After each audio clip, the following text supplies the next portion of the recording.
Of the following methods of sterilization are working using the technique of moist heat.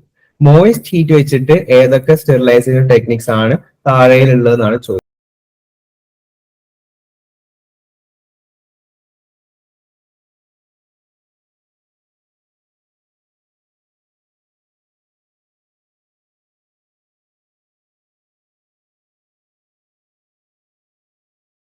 ചോദിച്ചത്.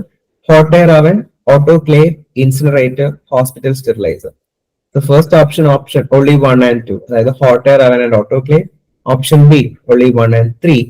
Option C only 2 and 4. And option D only 2 and 3. Moist heat വെച്ചിട്ട് work ചെയ്യുന്ന sterilisation methods ഏതൊക്കെയാണ് ചോദിച്ചത്. ഇതില് ഓട്ടോക്ലേവും hospital സ്റ്റെറിലൈസറും moist heat ആണ്. Hot air oven and incinerator dry heat വെച്ചിട്ടാണ് work ചെയ്യുന്നത്. Correct answer എന്ന് പറയുന്നത് option C 2 and 5. Autoclave moist heat വെച്ചിട്ടാണ് യൂസ് ചെയ്യുന്നത്. സ്റ്റീം അണ്ടർ പ്രഷർ എന്ന ടെക്നിക്കാണ് ഓട്ടോക്ലേവിൽ യൂസ് ചെയ്യുന്നത്. ഹോസ്പിറ്റൽ സ്റ്റെറിലൈസറും യൂഷ്വലി ഓട്ടോക്ലേവിന്റെ വേറൊരു ടേം ആയിട്ട് നമ്മൾ പുതിയ ഹോസ്പിറ്റൽസിലൊക്കെ യൂസ് ചെയ്യുന്ന ഓട്ടോക്ലേവിന്റെ വേറൊരു ടേം ആണ് ഹോസ്പിറ്റൽ സ്റ്റെറിലൈസർ. ഇവിടെയും മോയിസ്റ്റ് ഹീറ്റ് ആണ് യൂസ് ചെയ്യുന്നത്. ടെമ്പറേച്ചർ ഹൈ ടെമ്പറേച്ചർ വെച്ചിട്ട് നമുക്ക് ഈ സ്റ്റെറിലൈസേഷൻ ടെക്നിക്ക് ക്യാരി ഔട്ട് ചെയ്യാം മൈക്രോ ഓർഗാനിസംസിനൊക്കെ നശിപ്പിക്കാൻ വേണ്ടിയിട്ട്. അപ്പൊ അതിന് രണ്ടെണ്ണം ഉണ്ട്, മോയിസ്റ്റ് ഹീറ്റും ഉണ്ട്, ഡ്രൈ ഹീറ്റും ഉണ്ട്. മോയിസ്റ്റ് ഹീറ്റില് മൈക്രോബ്സിനെ കില്ല് ചെയ്യുന്നത് അവരുടെ പ്രോട്ടീൻസിനെ ഡീനേച്ചർ ചെയ്തിട്ടാണ്. പ്രോട്ടീൻസിന്റെ 3 ഡയമെൻഷണൽ ഷേപ്പ് നഷ്ടപ്പെടുത്തുന്ന വഴിയാണ് ഈ മൈക്രോബ്സിനെ കില്ല് ചെയ്യുന്നത്. ഡ്രൈ ഹീറ്റിൽ കൂടുതലും പ്രോട്ടീൻ ഓക്സിഡേഷൻ വഴിയാണ് മൈക്രോ ഓർഗാനിസംസിനെ കില്ല് ചെയ്യുന്നത്. മോയിസ്റ്റ് ഹീറ്റ് വെച്ചിട്ട് യൂസ് ചെയ്യുന്ന രണ്ട് ടെക്നിക്കാണ് ഓട്ടോക്ലേവിംഗ് പിന്നെ boiling. Dry heat technique use ചെയ്യുന്നതാണ് hot air sterilisation, incineration and pasteurisation. അടുത്ത ക്വസ്റ്റ്യൻ ആണ് regarding bio transformation of drug synthetic reaction phase 2 reaction. കുറച്ച് റിയാക്ഷൻസ് കൊടുത്തിട്ടുണ്ട്. ഇതിൽ ഫേസ് 2 റിയാക്ഷൻസിൽ പെടാത്തത് ഏതൊക്കെയാണ് എന്നാണ് ചോദിച്ചിരിക്കുന്നത്.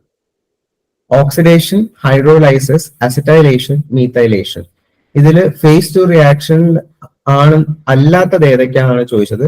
Option A only 1 and 2, option B only 1 and 3, option C only 1 and 4, and option D only 2 and 3. So ഇതില് ഫേസ് 2 റിയാക്ഷൻസിൽ ഇല്ലാത്തത് അല്ലെങ്കിൽ പെടാത്ത റിയാക്ഷൻസ് എന്ന് പറയുന്നത് 1 and 2, oxidation and hydrolysis. The correct option is option A, only 1 and 2. അപ്പം ഡ്രഗ്സിന്റെ bio transformation പാത്വേനെ നമുക്ക് 3 phases ആയിട്ട് തരംതിരിക്കാം. Phase 1, phase 2 and phase 3. Phase 1 നമ്മുടെ ഡ്രഗ് കുറച്ച് റിയാക്ഷൻസ് വഴി ഒരു പോളാർ വാട്ടർ സോലുബിൾ മെറ്റബോളൈറ്റ് ആയിട്ട് മാറും. ഇതില് മിക്ക റിയാക്ഷൻസ് നടക്കുന്ന എങ്ങനെയാ വെച്ചാല് നമ്മുടെ ഡ്രഗിലോട്ട് പോളാർ ഫങ്ഷണൽ ഗ്രൂപ്പ് ആയിട്ടുള്ള NH2, OH ഇവയൊക്കെ നമ്മുടെ ഡ്രഗിലോട്ട് ആഡ് ചെയ്തിട്ട് ആ ലിപ്പോഫിലിക് ഡ്രഗ്സിനെ മോർ പോളാർ മോളിക്യൂൾസ് ആയിട്ട് കൺവേർട്ട് ചെയ്യും.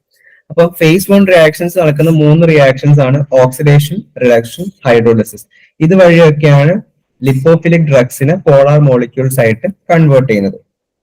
പിന്നെ ഫേസ് 2 റിയാക്ഷൻ. ഫേസ് 2 റിയാക്ഷനിൽ നമ്മുടെ ഒരു ഫേസ് 2 റിയാക്ഷൻ വഴി ഒരു ലാർജ് പോളാർ മെറ്റബോളൈറ്റ് നമുക്ക് കിട്ടും. ഇതെങ്ങനെ സംഭവിക്കുക വെച്ചാല് ഹൈഡ്രോഫിലിക് ഗ്രൂപ്പ്സ് ആഡ് ചെയ്യും. നമ്മുടെ വാട്ടർ സോലുബിൾ ഇനാക്റ്റീവ് കോമ്പൗണ്ട്സ് ആവാൻ വേണ്ടിയിട്ട് ഡ്രഗിലോട്ട് ഒരു ഹൈഡ്രോഫിലിക് ഗ്രൂപ്പ് ആഡ് ചെയ്യും. ഇതിൽ ഫേസ് 2 സംഭവിക്കുന്ന റിയാക്ഷൻസ് ആണ് മീഥൈലേഷൻ, ഗ്ലൂക്കോറിനോഡേഷൻ, അസിറ്റൈലേഷൻ, സൾഫേഷൻ, കോൺജുഗേഷൻ. കോൺജുഗേഷൻ തന്നെ കോൺജുഗേഷൻ വിത്ത് ഗ്ലൂട്ടാത്തയോണും ഉണ്ട്, കോൺജുഗേഷൻ വിത്ത് അമിനോ ആസിഡ്സും ഉണ്ട്. സോ ഇതൊക്കെ ഫേസ് 2 റിയാക്ഷൻസിലുള്ള ബയോ ട്രാൻസ്ഫോർമേഷൻ റിയാക്ഷൻസ് ആണ്. പിന്നെ ഫേസ് 3 റിയാക്ഷൻസ് ഉള്ള 2 റിയാക്ഷൻസ് ആണ് ATP ബൈൻഡിങ് കാസറ്റും സൊല്യൂട്ട് കാരിയർ ട്രാൻസ്പോർട്ടേഴ്സും. ഇവിടെയും ഡ്രഗ്സ് ഫെർദർ മെറ്റബോളിസം എക്സ്ക്രീഷനും സംഭവിക്കും. അപ്പം ഇവിടെയുള്ള 2 ടൈപ്പ് ആണ് ATP binding cassette and solute carrier transporters. പിന്നെ the following are drugs excreted through lungs except alcohol, halothane, paraldehyde, penicillin. ഈ 4 ടൈപ്പ് ഓഫ് ഡ്രഗ്സിൽ ലങ്സ് വഴി excrete ചെയ്യാത്ത drug ഏതാണെന്ന് ചോദിച്ചത്. Option A only 1 and 3, Option B, only 4. Option C, only 2. And option D, none of the above. The correct answer is option B, only 4. Alcohol, ഹാലോതെയിൻ, പാരാൽഡിഹൈഡ് ഈ മൂന്ന് ഡ്രഗ്സും lungs വഴിയാണ് excrete ചെയ്യുന്നത്. Alcohol ഒക്കെ നമുക്ക് നമ്മൾ ആൽക്കഹോൾ കൺസ്യൂം ചെയ്തിട്ട് നമ്മൾ ബ്രീത്ത് ചെയ്യുമ്പോൾ ഒരു ആൽക്കഹോളിന്റെ ഒരു സ്മെല്ല് വരും. അത് കാരണം ലങ്സ് വഴി ആൽക്കഹോൾ പുറത്തോട്ട് വിടുന്നതുകൊണ്ടാണ്. പിന്നെ ഹാലോതെയിൻ എന്ന് പറയുന്ന ഒരു അനസ്തെറ്റിക് ആണ്, ഇതും ലങ്സ് വഴിയാണ് പുറത്തോട്ട് വിടുന്നത്. പിന്നെ പാരാൽഡിഹൈഡ് അതൊരു സെഡേറ്റീവ് ആണ്, അതും ആൽക്കഹോളിനെ പോലെ തന്നെ പുറത്തോട്ട് ലങ്സ് വഴിയാണ് പുറത്തോട്ട് വിടുന്നത്. പക്ഷെ പെനിസിലിൻ ഒരു ആന്റിബയോട്ടിക് ഡ്രഗ് ആണ്, ഇത് ലങ്സ് വഴിയല്ല പുറത്തോട്ട് വിടുന്നത്, ലിവർ വഴി. ഇത് ലിവറിലാണ് മെറ്റബോളിസം നടക്കുന്നത്, എന്നിട്ട് കിഡ്നി വഴി യൂറിൻ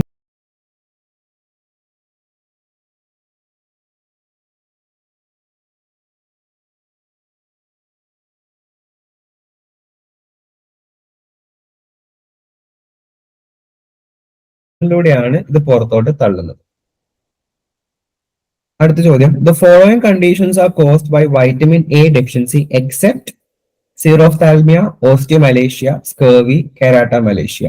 വൈറ്റമിൻ എ ഡെഫിഷ്യൻസി കാരണം അല്ല, വൈറ്റമിൻ എ ഡെഫിഷ്യൻസി കാരണം സംഭവിക്കുന്ന കുറച്ച് ഡിസീസസ് ഏതൊക്കെയാണെന്ന് പറഞ്ഞാണ് കൊടുത്തിരിക്കുന്നത്. പക്ഷെ ഇതിൽ ചിലത് വൈറ്റമിൻ എ ഡെഫിഷ്യൻസി കാരണമല്ല സംഭവിച്ചിരിക്കുന്നത്. അത് ഏതൊക്കെയാണെന്നാണ് ചോദിച്ചിരിക്കുന്നത്. Option A, only 1 and 2. Option B, only 2 and 3. Option C, only 2 and 4. And option D, only 3 and 4. So vitamin A deficiency കാരണം സംഭവിക്കാത്ത ഡിസീസസ് എന്ന് പറയുന്നത് option B, only 2 and 3. Osteomalacia and scurvy. സിറോഫ്താൽമിയും കെരാട്ടോമലേഷ്യയും വൈറ്റമിൻ എ ഡെഫിഷ്യൻസി കാരണം ഉണ്ടാവുന്ന conditions ആണ്. സിറോഫ്താൽമിയയിൽ dry ice ഉണ്ടാവും. കെരാട്ടോമലേഷ്യ എന്ന് പറയുന്നത് സെറോഫ്താൽമിയയുടെ ഒരു വേറൊരു കോംപ്ലിക്കേഷൻ ആണ്, സിവിയർ കോംപ്ലിക്കേഷൻ ആണ് കെരാട്ടോമലേഷ്യ. ഇത് കാരണം ബ്ലൈൻഡ്നെസ്, പിന്നെ കോർണിയ, നമ്മുടെ ഐയിലെ ഒരു ലെയർ ആണ് കോർണിയ, കോർണിയയിലൊക്കെ അൾസർ വരും. ഇത് കാരണം ബ്ലൈൻഡ്നെസ് ഒക്കെ വരാം. ഇതും വൈറ്റമിൻ എ ഡെഫിഷ്യൻസി കാരണം ഉണ്ടാകുന്ന ഒരു severe condition. Osteomalacia vitamin D deficiency കാരണം ഉണ്ടാകുന്ന കണ്ടീഷനാണ്. ഇവിടെ ബോൺസ് ഒക്കെ സോഫ്റ്റ് ആവും, വീക്ക് ആവും ഒക്കെ ചെയ്യും. Scurvy is due to vitamin C deficiency. ഇവിടെ നമ്മുടെ മോണയിലൊക്കെ ബ്ലീഡിങ് വരിക, പിന്നെ ടീത്ത് ഒക്കെ വീക്ക് ആവും. This is known as scurvy. So osteomalacia vitamin D deficiency, scurvy vitamin C deficiency. Next question, which of the following techniques are used for the identification of malnourished children? Malnourished അല്ലെങ്കിൽ under nourished ആയിട്ടുള്ള കുട്ടികളിൽ മാൽനറിഷ്മെന്റ് ഉണ്ട് എന്ന് മനസ്സിലാക്കാൻ വേണ്ടി use ചെയ്യുന്ന techniques ഏതൊക്കെയാണെന്നാണ് ചോദിച്ചിരിക്കുന്നത്. Height, mid arm circumference, weight and waist hip ratio. So ഇതിൽ ഏതൊക്കെയാണ് നമ്മൾ ഐഡന്റിഫിക്കേഷൻ യൂസ് ചെയ്യുന്ന techniques? Option A, only 1 and 3. Option B, only 1 and 4. Option C, only 1, 2 and 3. And option D, only 1, 3 and 4. ഇതിൽ correct option എന്ന് പറയുന്നത് option C, only 1, 2 and 3. ഹൈറ്റും mid ആം സർക്കംഫറൻസും വെയിറ്റും എന്താണ് മാൽനറിഷ് ചിൽഡ്രനില് മാൽനറിഷ്മെന്റ് ഐഡന്റിഫൈ ചെയ്യാൻ വേണ്ടി യൂസ് ചെയ്യുന്ന ഒരു ടെക്നിക്കാണ്. വേസ്റ്റ് ഹിപ്പ് റേഷ്യോ നമ്മൾ അതിനുവേണ്ടി യൂസ് ചെയ്യുന്ന ടെക്നിക്ക് അല്ല. അപ്പം ഹൈറ്റ് എന്നൊക്കെ പറയുന്നത് പൊതുവെ സ്റ്റണ്ടിങ് ഉണ്ടോ ഇല്ലയോ എന്നൊക്കെ മനസ്സിലാക്കാൻ വേണ്ടി, നോർമൽ ഹൈറ്റിനെക്കാളും വളരെ കുറവാണെങ്കിൽ കുട്ടി മാൽനറിഷ്ഡ് ആണ് എന്ന് മനസ്സിലാക്കാൻ പറ്റും. പിന്നെ മിഡ് ആം സർക്കംഫറൻസ്, നമ്മുടെ കൈയിന്റെ വണ്ണം എത്രത്തോളം ഉണ്ടെന്ന് അളന്നിട്ട് മാൽനറിഷ്മെന്റ് ഉണ്ടോ ഇല്ലയോ എന്ന് നമുക്ക് പഠിക്കാൻ പറ്റും. വെയിറ്റ് അണ്ടർ വെയിറ്റ് ആണെങ്കിൽ അത്തരം ചിൽഡ്രനിലൊക്കെ മാൽനറിഷ്മെന്റ് അല്ലെങ്കിൽ അണ്ടർ നറിഷ്മെന്റ് ഉണ്ട് എന്ന് നമുക്ക് പഠിക്കാൻ പറ്റും. വേസ്റ്റ് ഹിപ്പ് റേഷ്യോ മാൽനറിഷ്മെന്റ് അല്ലെങ്കിൽ മാൽ ന്യൂട്രീഷൻ ഐഡന്റിഫൈ ചെയ്യാൻ വേണ്ടി യൂസ് ചെയ്യുന്ന ടെക്നിക്ക് അല്ല. ഇത് കൂടുതലും അഡൾട്ട്സിൽ, വലിയ ആൾക്കാരിൽ ഒബിസിറ്റി അല്ലെങ്കിൽ അമിതവണ്ണം പഠിക്കാൻ വേണ്ടി യൂസ് ചെയ്യുന്ന ഒരു ടെക്നിക്കാണ് waist hip ratio. Next question, temporary loss of consciousness. Option A, stupor. Option B, coma. Option C, fainting. And option D, somnolent. ഇതിൽ ടെമ്പററി ലോസ് ഓഫ് കോൺഷ്യസ്നസിന്റെ കറക്റ്റ് ടേം ഏതാണെന്നാണ് ചോദിച്ചത്. Easy question. Option C, fainting. Stupor എന്ന് പറയുന്നത് ഫെയിന്റിങ്ങിനെക്കാളും കുറച്ചും കൂടെ ഒരു deeper level of unconsciousness ആണ് സ്റ്റുപ്പോർ. സ്റ്റുപ്പോർ കണ്ടീഷനിൽ സ്റ്റുപ്പോർ ഉള്ള വ്യക്തിക്ക് എന്താണ് കേൾക്കുന്ന ഒന്നും കേൾക്കാനൊന്നും പറ്റില്ല, കേട്ടാലും ഒന്നും റെസ്പോണ്ട് ചെയ്യാൻ പറ്റില്ല. പക്ഷെ കുറച്ച് പെയിൻഫുൾ ആയിട്ടുള്ള സ്റ്റിമുലി ഒക്കെ, വേദനിപ്പിക്കുന്ന എന്തെങ്കിലും സ്റ്റിമുലി ഒക്കെ വന്നാൽ റെസ്പോണ്ട് ചെയ്യാൻ പറ്റും. കോമ എന്ന് പറയുന്നത് വളരെ സിവിയർ സ്റ്റേജ് ഓഫ് അൺകോൺഷ്യസ്നെസ് ആണ്. നമ്മൾ ഇതിനെ വെജിറ്റേറ്റീവ് സ്റ്റേറ്റ് എന്ന് പറയാറുണ്ട്. അതായത് ബ്രെയിൻ ഡെത്ത് സംഭവിച്ചിട്ടില്ല, പക്ഷെ ഓൾമോസ്റ്റ് എന്താണ്, പുറത്തുനിന്ന് സംഭവിക്കുന്ന ഒന്നിനോടും റെസ്പോണ്ട് ചെയ്യാൻ പറ്റാത്തൊരവസ്ഥ. So this is a severe state compared to fainting. Affected ആയിട്ടുള്ള പേഴ്സൺ എന്താണ്, പൂർണ്ണമായിട്ടും ഇന്റേണൽ ആൻഡ് എക്സ്റ്റേണൽ സ്റ്റിമുലിക്ക് പൂർണ്ണമായിട്ടും അൺറെസ്പോൺസീവ് ആയിരിക്കും, ഒന്നിനോടും റെസ്പോണ്ട് ചെയ്യാൻ പറ്റില്ല, ജസ്റ്റ് ഇങ്ങനെ ജീവിച്ചിരിക്കുക. ഫെയിന്റിങ് നമ്മൾ സിൻകോപ്പ് എന്ന് പറയുന്നത്, ഇത് വളരെ ബോധം കെട്ട് വീഴുക, അതൊരു ടെമ്പററി സ്റ്റേറ്റ് ഓഫ് അൺകോൺഷ്യസ്നെസ് ആണ്. പെട്ടെന്ന് ബ്ലഡ് പ്രഷർ ഡ്രോപ്പ് ചെയ്യുക, അല്ലെങ്കിൽ ബ്ലഡ് ഫ്ലോ ബ്രെയിനിലോട്ട് എത്താണ്ടാവുക, ഇങ്ങനത്തെ ഒക്കെ സിറ്റുവേഷൻസ് ആണ് നമ്മൾ ബോധം കെടുന്നത്. സോംനോളൻ എന്ന് പറയുന്നത് ഉറക്കം അല്ലെങ്കിൽ ഡ്രൗസിനെസ്, ഈ ഒരു സ്റ്റേറ്റിനാണ് നമ്മൾ സോംനോളൻ എന്ന് പറയുന്നത്. ഫെയിന്റിങ്ങിനെ പോലെ എന്താണ്, this is not same as a ഫെയിന്റിങ്ങിൽ നമ്മൾ കോൺഷ്യസ്നെസ് മൊത്തത്തിൽ പോവുകയാണ്. പക്ഷെ സോംനോളൻ സ്റ്റേജിൽ നമുക്ക് കോൺഷ്യസ്നെസ് ഉണ്ട്, നമുക്ക് ഇങ്ങനെ ചെറിയൊരു ബോധമുണ്ട് പുറത്തെന്താ സംഭവിക്കുന്നത്, പക്ഷെ എന്നാലും മൊത്തത്തിൽ ഒരു ബോധമില്ലാത്തൊരവസ്ഥ. That is known as somnolent. Next question, direct question. Father of first aid, Anton von Leeuwenhoek, Frederick Esmarch, Samuel Hahnemann and Matthew Orfila. Correct answer എന്ന് പറയുന്നത് ഫ്രെഡറിക് എസ്മാർക്ക് ആണ്. ഫ്രെഡറിക് എസ്മാർക്ക് ആണ് ഫാദർ ഓഫ് ഫസ്റ്റ് എയ്ഡ് ആയിട്ട് recognise ചെയ്തിരിക്കുന്നത്. Anton von Leeuwenhoek is the father of microbiology. Microbiology ഫീൽഡിലോട്ടുള്ള കോൺട്രിബ്യൂഷൻസും പിന്നെ മൈക്രോസ്കോപ്പിന്റെ യൂസ് വെച്ചിട്ടുള്ള പഠനങ്ങൾ കാരണമാണ് ആന്റൺ വോൺ ലിവൻഹുക്കിനെ ഫാദർ ഓഫ് മൈക്രോബയോളജി എന്ന് വിളിക്കുന്നത്. Samuel Hahnemann is the founder of homeopathy. പിന്നെ മാത്യു ഓർഫില എന്ന് പറയുന്നത് ടോക്സിക്കോളജി എന്ന് പറഞ്ഞിരിക്കുന്ന ഫീൽഡിലും പിന്നെ ഫോറൻസിക് മെഡിസിൻ എന്ന് പറഞ്ഞ ഫീൽഡിലും ഒത്തിരി പഠനങ്ങൾ നടത്തിയിട്ടുള്ള വ്യക്തിയാണ് Matthew Orfila. Next question, displacement of one or more bones at the joint is known as option A fracture, option B dislocation, option C strain and option D strain. ഇത് question തന്നെ നമുക്ക് മനസ്സിലാക്കാൻ പറ്റും. Displacement of one or more bones എന്ന് പറയുന്നത് option B dislocation ആണ്.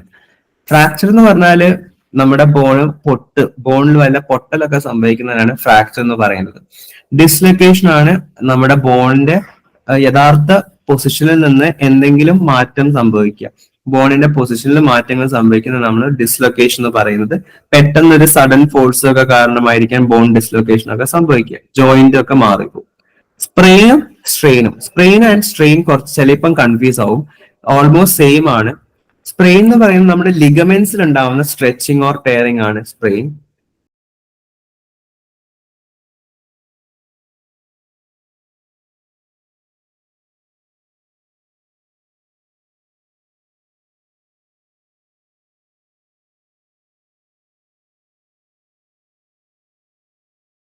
Strain is the tearing or stretching of muscles or tendons.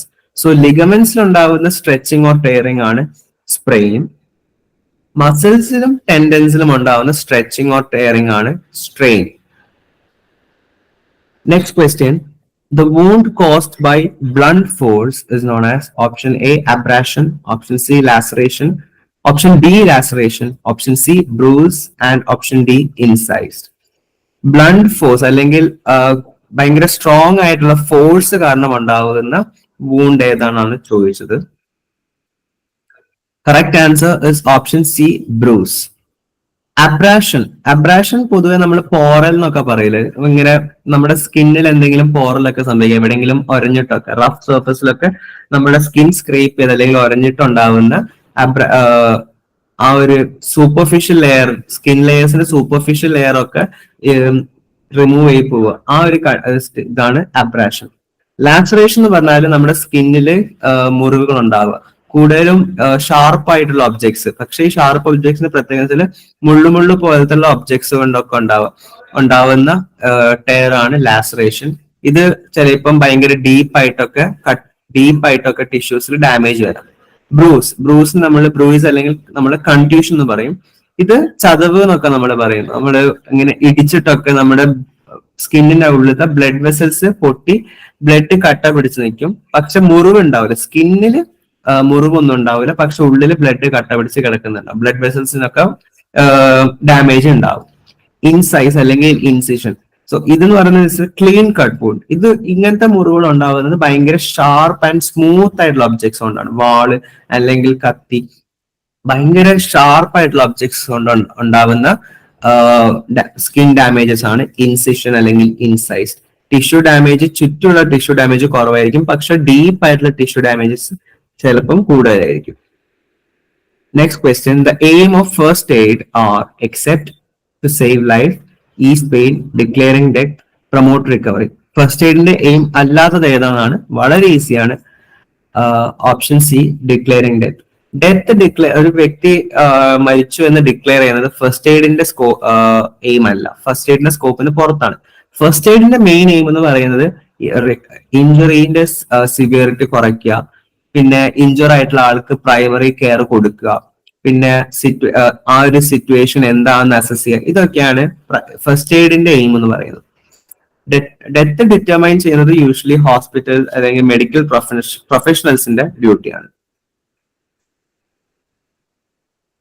Next question, pain while swallowing is called dyspnoea, dysphagia, dyspepsia and odynophagia. This is a bit confusing. നമ്മൾ ഭക്ഷണം വിഴുങ്ങുമ്പോഴൊക്കെ ഉണ്ടാവുന്ന പെയിനുണ്ടാവുന്ന ആ പെയിനെ നമ്മൾ എന്താണ് വിളിക്കുന്നത്?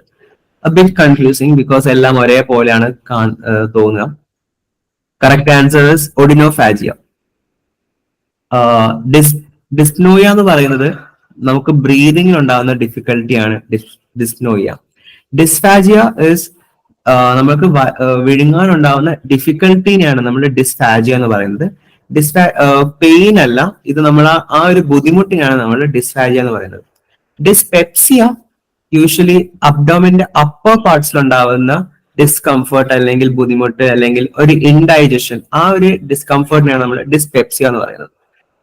വിഴുങ്ങുമ്പോൾ ഉണ്ടാവുന്ന പെയിന് യൂസ് ചെയ്യുന്ന കറക്റ്റ് മെഡിക്കൽ ടേം ഇസ് ഒഡിനോഫാജിയ.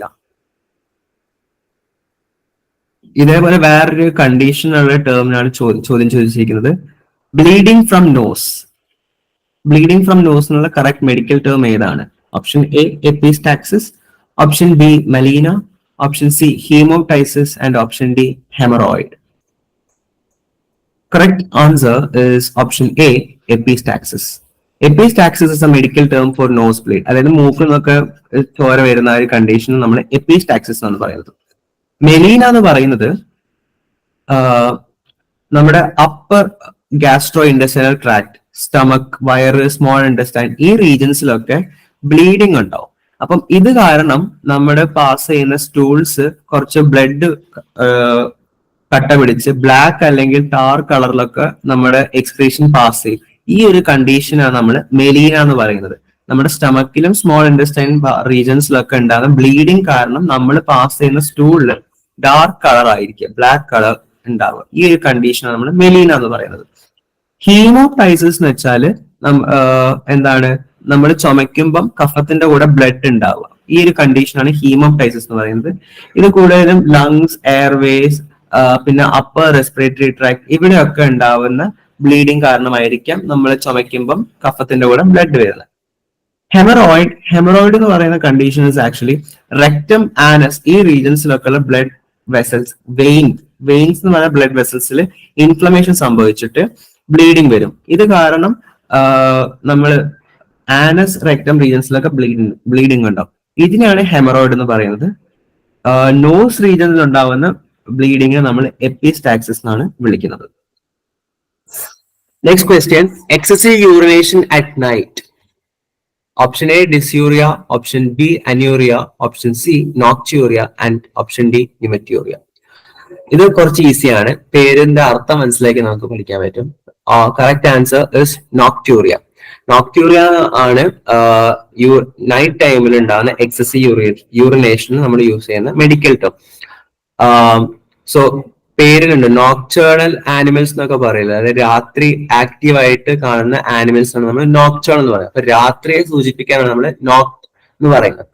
ഡിസ്യൂറിയ എന്ന് പറയുന്നത് യൂറിനേഷനും യൂറിൻ പാസ് ചെയ്യുമ്പോൾ ഉണ്ടാവുന്ന പെയിൻ അല്ലെങ്കിൽ ആ ഒരു ഡിഫിക്കൽട്ടിയാണ് നമ്മൾ ഡിസ്യൂറിയ എന്ന് പറയുന്നത്. അന്യൂറിയ എന്ന് പറഞ്ഞാൽ യൂറിൻ പാസ് ചെയ്യാനേ പറ്റുന്നില്ല, complete absence of urine production, ഇതിനാണ് നമ്മൾ അന്യൂറിയ എന്ന് പറയുന്നത്. ന്യൂമറ്റൂറിയ എന്ന് പറയുന്നത് നമ്മൾ യൂറിൻ പാസ് ചെയ്യുമ്പോൾ യൂറിൻ പാസ് ചെയ്യുന്നതിന്റെ കൂടെ ഗ്യാസും വരുന്നു, അപ്പം ഇത് കാരണം ഭയങ്കര പെയിൻ ഉണ്ടാവും. So this is not directly linked to nocturia. ഇത് കുറച്ച് കിഡ്നിയിലൊക്കെ ഉണ്ടാകുന്ന എന്തെങ്കിലും ഡിസോർഡേഴ്സ് ഒക്കെ കാരണം നമ്മൾ യൂറിന്റെ കൂടെ കുറച്ച് ഗ്യാസും വരും, അപ്പം യൂറിനറി ബ്ലാഡറിൽ ഗ്യാസ് ഒക്കെ ഫിൽ ആയി കിടക്കും. ഇത് കാരണം യൂറിൻ പാസ് ചെയ്യുമ്പോൾ ഭയങ്കര പെയിൻ ഉണ്ടാവും. Next question, deviation of eyes from the normal conjugate position is termed as optic atrophy, squint, papilledema and option D conjunctivitis. നമ്മുടെ കണ്ണിന്റെ നോർമൽ പൊസിഷനിൽ നിന്ന് മാറി വേറെ ഏതെങ്കിലും പൊസിഷനിലാണ് കണ്ണ് നിൽക്കുന്നത്, ഐബോൾ നിൽക്കുന്നത്, ആ ഒരു കണ്ടീഷനെ വിളിക്കുന്ന ടേം ഏതാണെന്നാണ് ചോദിച്ചിരിക്കുന്നത്. Correct answer is option B, squint. Optic atrophy എന്ന് വെച്ചാല് ഒപ്റ്റിക് നെർവിന്റെ ഡീജനറേഷൻ. നമ്മുടെ കണ്ണിന് മെയിൻ നെർവ് ആണ് ഒപ്റ്റിക് നെർവ്. ഈ ഒപ്റ്റിക് നെർവിന് ഉണ്ടാകുന്ന ഡീജനറേഷൻ അല്ലെങ്കിൽ നശീകരണത്തിനാണ് ഒപ്റ്റിക് അട്രോഫി എന്ന് പറയുന്നത്. ഇത് കാരണം നമുക്ക് ബ്ലൈൻഡ്നെസ് ആണ് ഉണ്ടാവുക, കാഴ്ചശക്തി നഷ്ടപ്പെടാം, പക്ഷെ ഐ അലൈൻമെന്റിൽ വ്യത്യാസമൊന്നും വരുന്നില്ല. Papilloedema is the swelling of optic nerve head. Optic nerve ഹെഡിൽ ഉണ്ടാകുന്ന സ്വെല്ലിംഗിനെയാണ് നമ്മൾ പാപ്പിലോഡീമ എന്ന് പറയുന്നത്. ഇങ്ങനെ ഉണ്ടാവാൻ കാരണം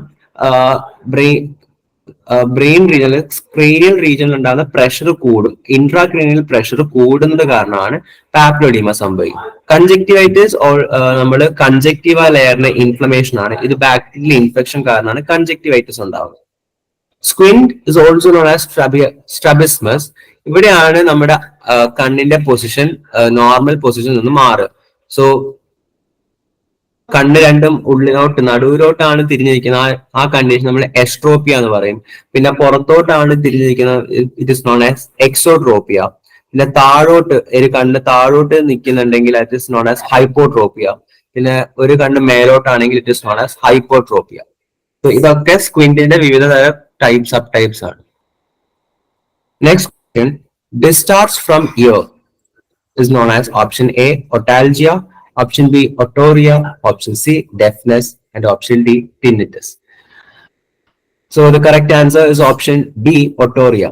ഈ ഒട്ടോറിയയാണ് നമ്മുടെ ചെവിയിൽ നിന്നൊക്കെ പുറത്തോട്ട് വരുന്ന ഒരു ഫ്ലൂയിഡിനൊക്കെ ഡിസ്ചാർജ്, ഈ ഒരു കണ്ടീഷൻ ഒട്ടോറിയ എന്നാണ് പറയുന്നത്. Otalgia is actually term for ear pain. ഇയറിനുണ്ടാകുന്ന ചെവിക്ക് ഉണ്ടാകുന്ന ചെവി വേദനയ്ക്കാണ് നമ്മൾ ഒട്ടാൽജിയ എന്ന് പറയുന്നത്. ഡെഫ്നെസ് പിന്നെ കേൾവി ശക്തി പൂർണ്ണമായിട്ട് നഷ്ടപ്പെടുക, ഇതിനാണ് നമ്മൾ ഡെഫ്നെസ് എന്ന് പറയുന്നത്. പിന്നെ ടിന്നിറ്റസ്. ടിന്നിറ്റസ് എന്ന് പറയുന്നത് നമ്മുടെ ചെവിയിൽ ഉണ്ടാകുന്ന ഒരു കോൺസ്റ്റന്റ് റിംഗിങ് സൗണ്ടിനാണ്, ഒരു ബസ്സിങ് അല്ലെങ്കിൽ റിംഗിങ് സൗണ്ടിന്റെ ആ ഒരു ഫീലിംഗിനാണ് നമ്മൾ ടിന്നിറ്റസ് എന്ന് പറയുന്നത്. Dengue fever is transmitted by Culex mosquitoes, Anopheles mosquitoes, Aedes mosquitoes. Option A, only 2 and 3. Option B, only 1 and 3. Option C, 3 and option D, 2. Dengue fever transmit ചെയ്യുന്ന vector ഏതാണെന്നാണ് ചോദിച്ചിരിക്കുന്നത്.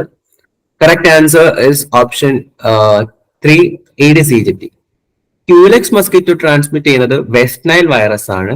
പിന്നെ ആനോഫിലസ് mosquito malaria ആണ് transmit ചെയ്യുന്നത്. Dengue fever transmit ചെയ്യുന്നത് Aedes mosquitoes ആണ്.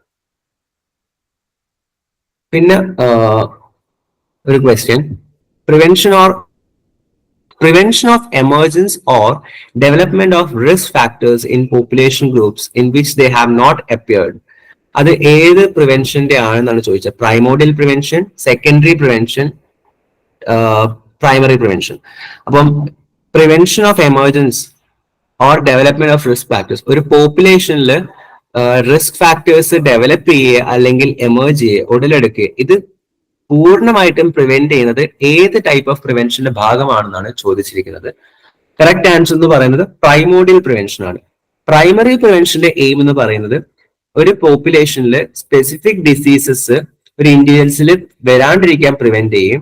പിന്നെ existing risk factors പൂർണ്ണമായിട്ടും eliminate ചെയ്യാന്നൊക്കെയാണ് പ്രൈമറി പ്രിവെൻഷന്റെ എയിം. സെക്കൻഡറി പ്രിവെൻഷനിൽ ഓൾറെഡി ഡിസീസ് വന്നു കഴിഞ്ഞു, പക്ഷേ ഡിസീസ് ആ വ്യക്തിയിൽ ഇനി എന്താണ് അധികം സീരിയസ് ആവാണ്ടിരിക്കാൻ വേണ്ടിയിട്ട് കുറച്ച് മെഷേഴ്സ് എടുക്കുക. അപ്പം അതിന്റെ എയിം എന്ന് പറയുന്നത് early detection and treatment of diseases ആണ്. അപ്പൊ പ്രൈമോഡിയൽ പ്രിവെൻഷന്റെ എയിം ആണ് prevention of emergence or development of risk factors in population groups in which they have. ഒരു final question. A pulmonary TB patient with bacteriological confirmed TB at the beginning of treatment who was smear or culture negative in the last month of treatment is referred to as treatment success or cured. അപ്പം tuberculosis, pulmonary tuberculosis ഉള്ള patient ഉണ്ടായിരുന്നു. അപ്പം ട്രീറ്റ്മെന്റിന്റെ തുടക്കത്തില് എന്താണ് tuberculosis ഉണ്ടെന്ന് കണ്ടെത്തി. പക്ഷെ ട്രീറ്റ്മെന്റിന്റെ അവസാന മാസങ്ങൾ, ട്രീറ്റ്മെന്റിന് ശേഷം എന്താണ് പുള്ളിക്കാരൻ ആ വ്യക്തിക്ക് ട്യൂബർക്കുലോസിസ് ഇല്ല എന്ന് കണ്ടെത്തി. അതായത് നെഗറ്റീവ് ആണ്, ട്യൂബർക്കുലോസിസ് നെഗറ്റീവ് ആണെന്ന് കണ്ടെത്തി. അപ്പം ഈ ഒരു കണ്ടീഷനെ നമ്മളെ എന്താണ് വിളിക്കുക? Treatment success, treatment completed or cured. Correct answer എന്ന് പറയുന്നത് ക്യൂർഡ് ആണ്. ട്രീറ്റ്മെന്റ് സക്സസ് എന്ന് വെച്ചാൽ ഉദ്ദേശിക്കുന്നത് മൊത്തത്തിൽ എന്താണ് വ്യക്തി ക്യൂർഡ്, അതായത് ഡിസീസ് മൊത്തം ഇല്ലാന്നും കണ്ടുപിടിച്ചു, ഓൾസോ ട്രീറ്റ്മെന്റ് കംപ്ലീറ്റും ചെയ്തു. ട്രീറ്റ്മെന്റ് കംപ്ലീറ്റ് എന്ന് വെച്ചാൽ ആ പേഷ്യന്റ് അവരുടെ ട്രീറ്റ്മെന്റ് മൊത്തം കംപ്ലീറ്റ് ചെയ്തു. പക്ഷെ ട്രീറ്റ്മെന്റ് കംപ്ലീറ്റ് ചെയ്തു എന്ന് വെച്ചിട്ട് ആ വ്യക്തിയിൽ ഡിസീസ് ഇല്ല എന്ന് നമുക്ക് പറയാൻ പറ്റില്ല. ചിലപ്പം ട്രീറ്റ്മെന്റ് കംപ്ലീറ്റ് ചെയ്താലും എന്താണ് ട്രീറ്റ്മെന്റ് സക്സസ്ഫുൾ ആയിട്ട് ഉണ്ടാവണമെന്നില്ല. അപ്പം ഇവിടെ ട്രീറ്റ്മെന്റിന്റെ ലാസ്റ്റ് മന്ത് എന്നേ പറഞ്ഞിട്ടുള്ളൂ, ട്രീറ്റ്മെന്റ് കംപ്ലീറ്റ് ആയെന്ന് പറഞ്ഞിട്ടില്ല. അപ്പം correct answer is cured. Because cured signifies that patient കുറച്ച് ക്രൈറ്റീരിയാസ് ഫോളോ ചെയ്തു.